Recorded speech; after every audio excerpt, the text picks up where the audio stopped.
அண்மை செய்தியை பார்த்துக் கொண்டிருக்கிறோம். அசாம் மாநிலம் கோக்ரஜார் அருகே ஆயில் டேங்கர் லாரி சாலையில் தீப்பிடித்து எரியக்கூடிய காட்சிகளை பார்த்துக் கொண்டிருக்கிறோம். இது தொடர்பான கூடுதல் விவரங்களோடு இணைகிறார் செய்தியாளர் சுசித்ரா. விவரங்கள்.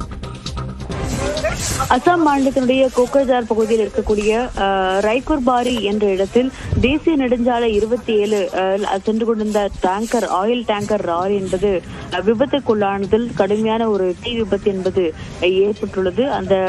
அங்கு சிதறிய அந்த ஒரு எண்ணெய்கள் தீப்பிடித்து எரிச்சும் காரணமாக அந்த பகுதி முழுவதுமே தற்பொழுது புகைமண்டலமாக மாறியிருக்கிறது. அந்த புகையை அணைக்கும் பணியில் தற்பொழுது தீயணைப்பு வீரர்கள் ஈடுபட்டு வருகிறார்கள். மேலும் அந்த பகுதி மக்களுக்கும் எந்த ஒரு பாதிப்பும் ஏற்படாமல் இருக்கும் வகையில் பொதுமக்களை அப்புறப்படுத்தும் பணியும் ஈடுபடுத்தி வருவது. குறிப்பாக தேசிய நெடுஞ்சாலை சென்று கொண்டிருந்த அந்த வாகனம் என்பது திடீரென கவிழ்ந்ததில் இந்த ஒரு விபத்து ஏற்பட்டு தீ பற்றியதாக கூறப்படுகிறது என்பது முதற்கட்ட தகவலாக தீயணைப்பு தரப்பிலிருந்து கூறப்பட்டுள்ளது குறிப்பிடத்தக்கது.